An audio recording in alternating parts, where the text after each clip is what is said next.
Hello, അപ്പൊ വീണ്ടും നമ്മൾ സോയിൽ ക്ലേ ആയിട്ട് വന്നേക്കാട്ടോ. കയ്യിൽ കുറച്ചുകൂടെ സോയിൽ ക്ലേ ബാക്കിയുണ്ട്. അപ്പൊ എന്തെങ്കിലുമൊക്കെ ചെയ്യണ്ടേ. പക്ഷെ ഇപ്രാവശ്യം നമ്മൾ വിചാരിച്ചതൊന്നും കിട്ടിയത് വേറൊന്നും ആയിരുന്നു. ഒരു വീഡിയോ കണ്ട് അത് ഇൻസ്പയർ ആയിട്ട് ചെയ്യാമെന്നതാണ്. പക്ഷേ നടപടിയായില്ല. അത് ശരിക്കും എയർ ഡ്രൈ ക്ലേ വെച്ചിട്ടായിരുന്നു കേട്ടോ ചെയ്തിരുന്നത്. നമുക്ക് സോയിൽ ക്ലേ വെച്ചൊന്ന് പരീക്ഷിക്കാന്ന് കരുതിയിട്ടാണ് ആ ഒരു മോഡൽ ചെയ്യാന്ന് എഴുതിയത്. പക്ഷേ പണി പാളിപ്പോയി. സാരമില്ല, നമ്മുടെ കയ്യിൽ എയർ ഡ്രൈ ക്ലേ ഉണ്ടല്ലോ, അത് വെച്ച് നമുക്ക് ആ മോഡൽ ചെയ്യാം. എന്തായാലും നിങ്ങൾ ഇത് കണ്ടു നോക്ക്. എന്നിട്ട് ഇഷ്ടപ്പെട്ടിട്ടുണ്ടെങ്കിൽ ലൈക്ക് ചെയ്യാൻ മറക്കരുത്. ഏതായാലും നമ്മൾ പണിയെടുക്കാൻ ഇറങ്ങി. എന്നാ പിന്നെ നമ്മൾ വിചാരിച്ചത് കിട്ടിയില്ലെങ്കിലും ഉപേക്ഷിക്കരുതല്ലോ. അത് വേറൊരു രൂപത്തിൽ ഞാൻ ആക്കി എടുത്തിട്ടുണ്ട്. പിന്നെ ചിലതൊന്നും നമ്മൾ വിചാരിക്കുന്ന പോലെ സോയിൽ ക്ലേ അത്ര സ്മൂത്തി ആയിട്ട് കിട്ടുന്നില്ലായിരുന്നു കേട്ടോ. ഇനി എന്റെ ക്ലേന്റെ കുഴപ്പമാണോ എന്ന് അറിയില്ല. നമ്മൾ ആദ്യം ചെയ്യാൻ വിചാരിച്ച മോഡൽ ഇതുപോലെ ഉരുട്ടിയെടുത്തിട്ട് ഇങ്ങനെ മുകളിൽ റൗണ്ട് ആയിട്ട് ഇങ്ങനെ സ്റ്റെപ്പായി വെക്കാനായിരുന്നു വിചാരിച്ചത്. പക്ഷെ അത് നടന്നില്ല. ചിലപ്പോൾ ചെയ്യാനൊക്കെ പറ്റുമായിരിക്കും കേട്ടോ. പക്ഷെ എനിക്ക് അത്രത്തോളം ക്ഷമ ഇല്ലാത്തതുകൊണ്ട് ഞാൻ പിന്നെ അത് വേണ്ടാന്ന് വെച്ചു. പിന്നെ എല്ലതും നമ്മൾ വിചാരിക്കുന്ന പോലെ കിട്ടണമെന്നില്ലല്ലോ. ശ്രമിച്ചാൽ കിട്ടാത്തതായിട്ട് ഒന്നുമില്ല കേട്ടോ. നമ്മൾ എന്തായാലും ഞാൻ ആദ്യം വിചാരിച്ച മോഡൽ എയർ ഡ്രൈ ക്ലേ വെച്ചിട്ടൊന്ന് ട്രൈ ചെയ്യാന്ന് വിചാരിക്കുന്നുണ്ട്. ചിലപ്പോൾ നമ്മൾ 1-2 ട്രൈലൊന്നും വീഴണമെന്നില്ല. പക്ഷെ നമ്മൾ വീഴ്ത്തണം. ആദ്യത്തെ റൗണ്ട് നമ്മൾ വലിയ കുഴപ്പമില്ലാണ്ട് സെറ്റാക്കി എടുത്തിട്ടുണ്ട്. രണ്ടാമത്തെ റൗണ്ട് കുഴപ്പമില്ലാത്ത രീതിയിൽ സെറ്റാക്കി എന്ന് പറയാം. എന്നാലും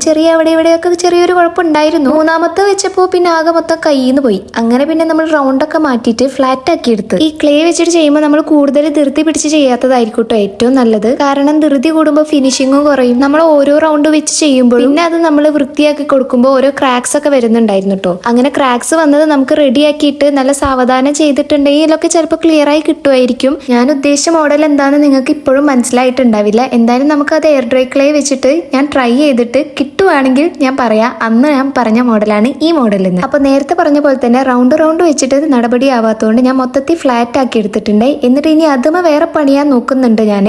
അങ്ങനെ എന്തൊക്കെയോ ഞാൻ ചെയ്ത് കൂട്ടിയിട്ട് ഒരു ഷേപ്പ് ആക്കി എടുത്തിട്ടുണ്ട്. എന്തായാലും നിങ്ങൾക്ക് ഇഷ്ടപ്പെട്ടിട്ടുണ്ടെങ്കിൽ ലൈക്ക് ചെയ്യാനും കമന്റ് ചെയ്യാനും മറക്കരുത്. പിന്നെ സബ്സ്ക്രൈബ് ചെയ്യാത്തവരാരെങ്കിലും ഈ വീഡിയോ കാണുന്നുണ്ടെങ്കിൽ ഒന്ന് സബ്സ്ക്രൈബ് ചെയ്ത് നമ്മളെ സപ്പോർട്ട് ചെയ്തേക്കണേ. നമ്മൾ വേറൊരു റൗണ്ടും കൂടെ കട്ട് ചെയ്തെടുത്തിട്ടുണ്ട്. അതെന്തിനാ വെച്ചിട്ടുണ്ടെങ്കിൽ നമുക്ക് ഇതിനൊരു അടപ്പ് വെക്കണമല്ലോ. അപ്പൊ ആ അടപ്പിന് വേണ്ടിയിട്ടാണ് ഇങ്ങനെ ചെയ്തേക്കുന്നത്. അപ്പൊ ഇതിന് പിടുത്തത്തിനായിട്ട് ഞാനൊരു പ്രത്യേകം അതുമ കലാപരിപാടികളൊന്നും ചെയ്യാതെ ഒരു റൗണ്ട് ആക്കിയിട്ട് അതിന്റെ മുകളിൽ വെച്ച് കൊടുക്കാട്ടോ ചെയ്തേക്കുന്നത്. അങ്ങനെ നമ്മുടെ പാത്രത്തിനൊരു ടോപ്പും കൂടെ സെറ്റ് ആക്കി കൊടുത്തിട്ടുണ്ട്. അപ്പൊ ഇവിടെ മൊത്തത്തിൽ പരിപാടി കഴിഞ്ഞിട്ടുണ്ട്. ഇനി ഇത് നന്നായിട്ടൊന്ന് ഉണക്കി എടുക്കേണ്ട പരിപാടി കൂടെ ഉള്ളൂ. പിന്നെ കുറച്ച് ഫിനിഷിങ്ങിനായിട്ട് നന്നായിട്ട് സ്മൂത്ത് ആക്കി കൊടുക്കുക. കുറച്ച് വെള്ളം തൊട്ടിട്ട് നന്നായി സ്മൂത്ത് ചെയ്ത് കൊടുത്തിട്ടുണ്ടെങ്കിൽ നല്ലൊരു ഫിനിഷിംഗ് ആയിട്ടുള്ള ഒരു ലുക്ക് കിട്ടും. ഇത് വെയിലത്ത് വെച്ച് ഉണക്കിയത് ഞാൻ കാണിച്ചു തരാം കേട്ടോ. ഡയറക്റ്റ് നമ്മൾ വെയിലത്ത് കൊണ്ട് ഉണക്കി കഴിഞ്ഞിട്ടുണ്ടെങ്കിൽ ക്രാക്സ് വരാനുള്ള ചാൻസ് ഉണ്ട് കേട്ടോ. അപ്പൊ ഇതാ ഉണങ്ങി കഴിഞ്ഞിട്ടുണ്ട്. ഇത് എന്ത് ഷേപ്പാണെന്ന് എനിക്കറിയില്ല. എനിക്ക് തോന്നുന്ന ഒരു ഷേപ്പിൽ ഉണ്ടാക്കിയെടുത്തതാണ്. അപ്പൊ നിങ്ങൾക്ക് ഇത് ഇഷ്ടപ്പെട്ടിട്ടുണ്ടെങ്കിൽ ലൈക്ക് ചെയ്യാനും കമന്റ് ചെയ്യാനും മറക്കരുത്. പിന്നെ സബ്സ്ക്രൈബ് ചെയ്യാനും ഒട്ടും മറക്കരുത്. അപ്പൊ ശരി, അടുത്ത വീഡിയോയിൽ കാണാം.